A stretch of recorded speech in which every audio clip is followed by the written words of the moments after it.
Yo, what's going on? It's Terrell, Hall of Fame, D-Line, TBKC, and all that sweet, beautiful, wonderful shit. And it's a beautiful day in the neighborhood. And won't you be my, would you be my, whatever the fuck, neighbor. Anyway, man, I'm not Mr. Rogers. I'm a troublemaker. And really today, this is the first of several videos. But like I told y'all, these videos is for the help of the community, not to personally screw over Dave Wilson. But I think when you get so much misinformation, it's sort of like the presidential thing. If you let somebody just continuously lie, they'll paint a picture that doesn't exist. They'll paint a false trust of something that does not exist, and the whole country, in this case, the world of American Bully, is misled. And it's not a personal thing. If I run across Dave somewhere, I'm not gonna break his jaw or some dumb shit.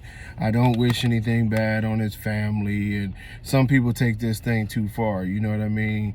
And at a certain degree is love, and I wish him and his family nothing but the best. But as far as this, we got to take care of business, because the breed is dying and the false prophet is killing it. First and foremost, we go back in the day. Now, this goes to the original theory where a lot of you people give Dave all of this credit. Dave Wilson, and I've heard him say it out of his own lips, where he was talking about like he didn't create shit. If you go back to the Razor's Edge bloodline, which was a blood, I still don't think it's a bloodline. Dave doesn't have enough generations, but that's another topic. You had Cairo. Now, Cairo had a rival. We all know this. Cairo's rival would have been the notorious Juan Gotti from the Gotti line fame. Gotti line family derives from Gray line. Now, how could it be that Gray line already existed? Gotti line comes in basically the same time that Razor's Edge does. At this same time, you have the Camelot dogs, who are very, very large at that time. And you have a few. I mean, you can go through them, but I remember some of the big kennels at that time, and you just had a lot of different kennels. Mike Land Federation. You had a lot of people. And they weren't under Dave. They were coming in either the same time or before Dave. Larry Durant was actually ahead of Dave. Larry Durant had the BKC, which wasn't a kennel club, but it was a whatchamacallit, what do you call that? They were like a parent club or whatever you would want to call them. But Larry was throwing some of the first original shows. Now, at this same time, and I'm giving you guys like real history here, Larry was the first one who was actually putting paperwork on the dogs, but once again, they were more of a breed club, not an actual registry. And then if you go to if you go to the show scene, they were already having shows in California. Like I say, Larry was throwing some. You had a lot of people throwing shows. You had shows already being thrown by Byron and several other people in Texas. Texas was a big show hub. Now, then at the same time, you turn around and you have a lot of shows going on in Florida. You know, you had Danny Navoa, Gary from Premier Kennel, and several other kennels being there. Then you had the Atlanta crew, and the Atlanta crew, they were throwing shows, some of the biggest shows to date, including the Bully Palooza, which came under some scrutiny because Dave tried to steal the name and copyright it. that show, was going on. And I'm telling you guys this so we can put this in a time frame. Now think about this. If Dave Wilson had just created everything, how is it that all of these other people were doing this? This was before the name American Bully had came about. The culture was already established. Now, Byron was one of the first people, well, was really the first person to start calling his dogs, bullies. Larry Durant was the one who I remember really adopting the name and pushing it even tougher, you know what I mean, and using the term American Bully. And I mean, literally, we went to Larry's shows at times, you know what I mean? This was all before Dave Wilson had ever thrown one show. Dave himself will tell you the very first show that he personally threw was the, the show in Virginia. He hadn't thrown any shows. He hadn't created a registry. You had the BKC already doing shows and and having American Bully shows, not a registry, not a confirmation, but shows. So really, what is Dave's claim to fame? If everybody else was doing the same thing around the country, he hadn't done a show. Everybody wasn't using his blood. Y'all get where I'm going from. How did you create the breed? Larry wasn't exclusively running your blood. The Gotti line people didn't fuck with your blood like that until later they start doing some mixing in, as far as the, what we call the different bloods. Gray line wasn't using your stuff exclusively. A lot of the dogs in Texas wasn't your stuff exclusively. A lot of the dogs in Florida, you had the Fox dogs and different things like that in Florida. They weren't using your blood exclusively. Like, your blood was more exclusive in the Midwest and in that upper East Coast area. But how was the rest of the country doing this thing if Dave Wilson created everything? He didn't create the shows. He didn't create the culture. He didn't create these dogs. And what happened is, and you'll hear more about how he sort of came to rise, Dave just was an opportunist, man. Now, when I say this, I don't want y'all to say, I don't want y'all to think it's like a situation where he didn't do nothing. We will stop that right now. Dave is very influential. Razor's Edge Bloodline is very influential. Dave put in some work. But the notion of him talking about what he created, he didn't really create anything. You know what I mean? He was just as much of a part of it as everybody else was. But it wasn't like he was just this head guy. Dave was a damn landscaper in Spotsylvania, Virginia, with a few dogs. That's really it. He wasn't the Dave Wilson y'all know now. It wasn't people searching for him everywhere all over the world and this, that, and the other. To be honest, his dogs got more introduced around the world by other breeders than him, actually. Marco Suarez with Paco and Remy line with Fabian, they took the dogs more worldwide than even the Elite Edge did. Like, I'm just being honest with you and giving people their credit. Like, Marco was one of the first internationals, and as y'all see, my brother Marco is still everywhere around the world to this day because he put the groundwork in. He did a lot of traveling, so he was well known. Fabian, for whatever reason with Remy line, attracted a lot of people from overseas. This is what I'm telling y'all, and I'm giving the people the credit so that y'all get an understanding. Dave Wilson did not create the American Bully. As a matter of fact, you know what I'm saying, in the earlier days, really all it is that Dave Wilson pretty much rose to fame off of the Elite Edge. People went hand in hand with the Elite Edge as Razor's Edge, when in many ways it could be taken as that, but we have to micronize it to get an understanding. In the Elite Edge, right, you had many different dogs that rose to fame that came out of the Elite Edge. You had many different dogs that, that came to the rise of fame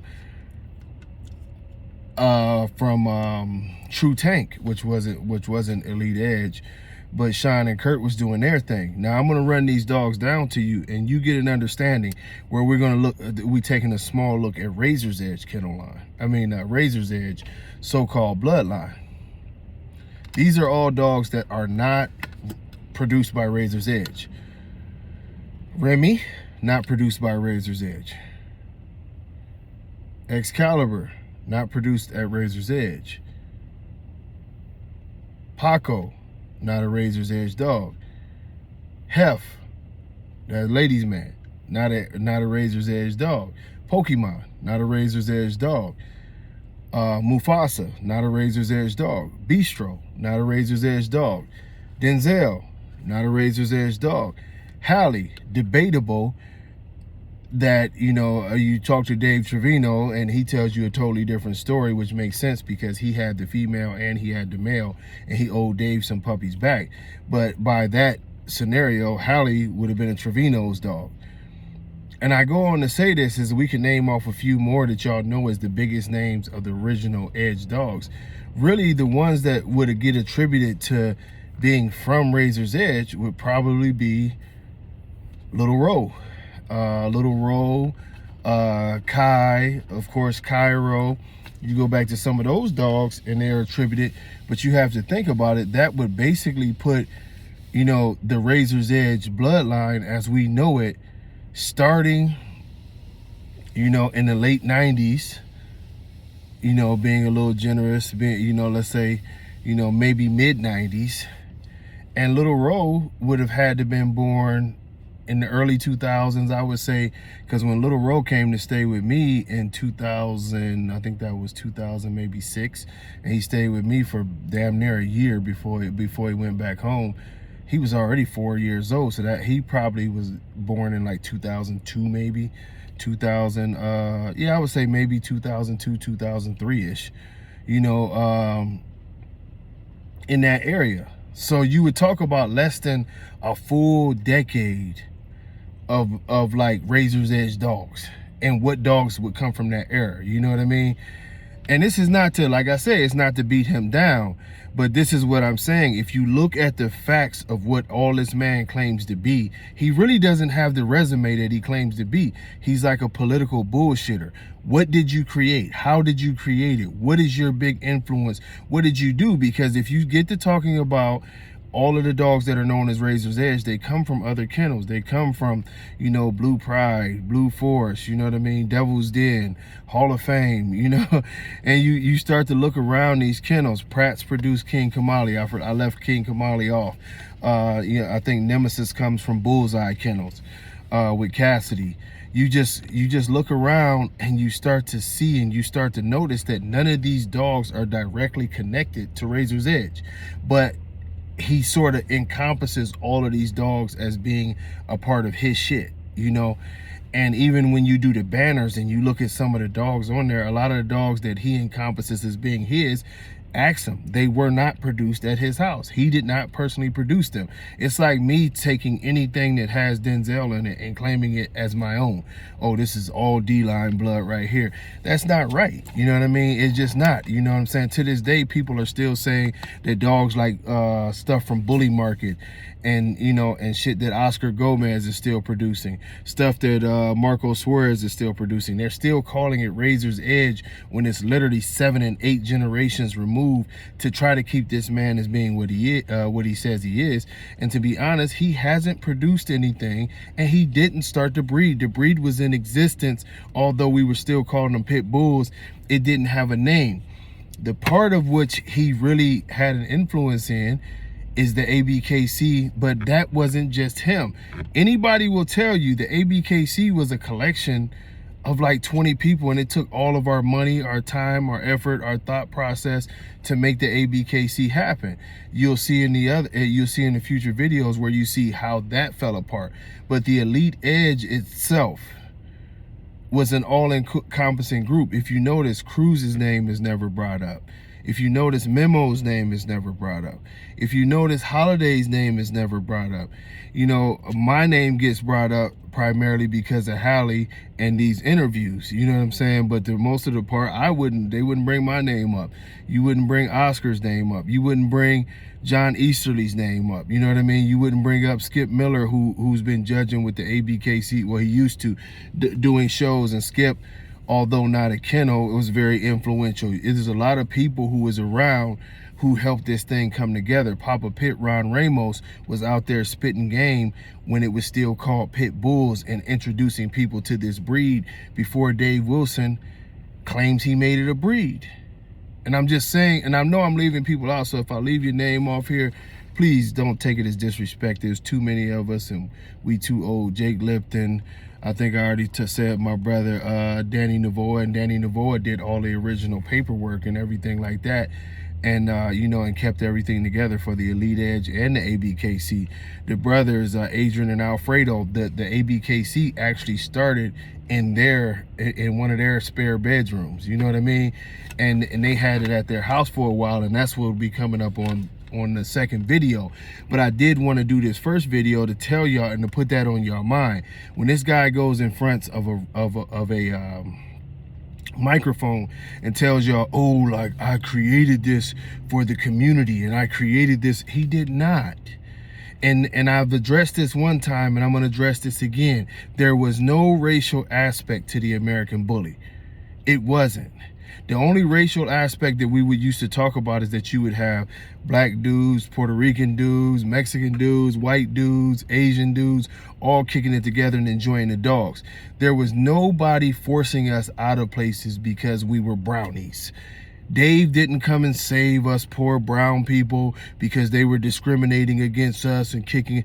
That was not the case. The only time that they really didn't want us, they made it clear that they didn't want us at UKC shows because our dogs were not pit bulls. And at that time, the UKC didn't have an American bully because the American bully didn't even exist. But the one thing that was becoming obvious is, take Dave Wilson's crowning jewel, Cairo. Cairo was 115 to 120 pounds. Very large dog, very big head. Now, where do you know in the UKC that you can put a 115, 120 pound dog in the show ring and compete against their dogs?